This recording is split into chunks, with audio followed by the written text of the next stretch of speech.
বন্ধুরা, আমি সৌমাব আর তোমরা দেখছো আমার ইউটিউব চ্যানেল সৌমাবস ক্রিয়েশন। অনেকদিন পর আজকে নতুন ভিডিও নিয়ে তোমাদের সামনে। অক্ষয় তৃতীয়া উপলক্ষে যে লক্ষ্মী গণেশগুলো করেছিলাম আজকে, তো তার ভিডিও আজকে তোমাদের সামনে। দুজোড়া লক্ষ্মী গণেশ আর একটা সিঙ্গেল গণেশ করেছি। তো চলো দেখো, ভালো লাগলে অবশ্যই লাইক করে দিও, শেয়ার করে দিও, কমেন্টে জানাও কেমন লাগলো। আর আরও আপডেট পেতে চ্যানেলটাকে ফলো করে রাখো। চলো দেখো। মূর্তির ডিটেলস দেখার আগে মূর্তিগুলোর পেছনে যে পরিশ্রম বা খাটনি রয়েছে তার প্রমাণ হিসেবে একবার ঘরের অবস্থাটা তোমরা দেখে নাও। ঘরের কি অবস্থা, ঘর গোছাতেই মোটামুটি আমার 1-1.5 দিন লাগবে। এখন শুরু করছি সব থেকে ছোট্ট প্রতিমাটি দিয়ে। এই লক্ষ্মী গণেশের উচ্চতা 1 ফুটের ভেতর। দীপান্বিতা মেডিসিনের লক্ষ্মী গণেশ।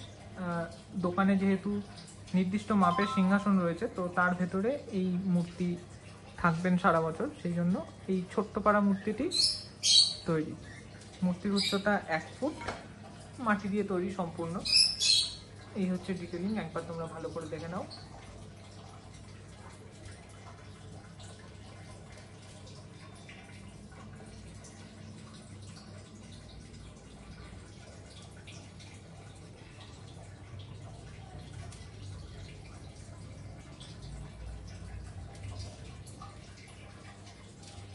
প্রথম মূর্তির পর যাচ্ছি দ্বিতীয় মূর্তিতে। দ্বিতীয় মূর্তি হলো এই মূর্তিটা, যার উচ্চতা মোটামুটি 20 ইঞ্চি মতো।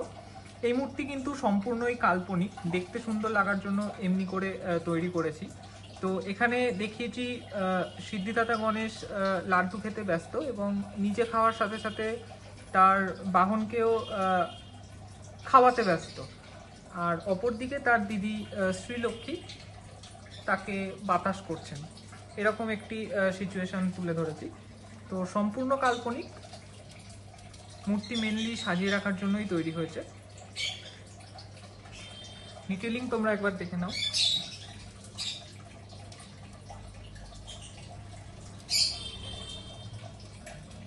কেমন লাগছে জানিও, যদি কোনো মতামত থাকে অবশ্যই কমেন্ট সেকশনে জানাও। এটার পর আমি যাচ্ছি থার্ড মূর্তিতে। থার্ড মূর্তি বিনোদদার সিঙ্গেল গণেশ মূর্তি, একটি দোকানে পুজো হবে এটা। আর সম্পূর্ণ সাদার ওপর ভিত্তি করে এই মূর্তিটা তৈরি করেছি। তো তোমরা দেখলে বুঝতে পারবে সাদা কম্বিনেশনে তৈরি, সাদা আর গোল্ডেন কম্বিনেশনে। যদিও এরকম ছবি একটি ইন্টারনেট থেকে নিয়ে তার রেফারেন্সে এই কাজটি করা। তো তোমরা দেখো,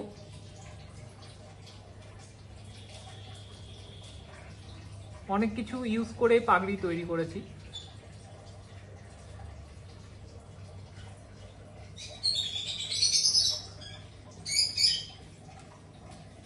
কেমন লাগছে জানাও। আর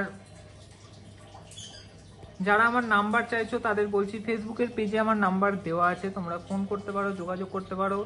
আমার বাড়ি বহরমপুর, মুর্শিদাবাদ, খাগড়া। আর কুরিয়ার দ্বারা বাইরে পাঠানো পসিবল নয়, সেই জন্য দূরে যারা আছো তারা ফোন করো না, কারণ আমি কাজ করতে পারবো না। কুরিয়ারের লোকরা খুব বাজেভাবে মূর্তি হ্যান্ডেল করে এবং আমার মূর্তি ড্যামেজ হয়েছে সেই জন্য।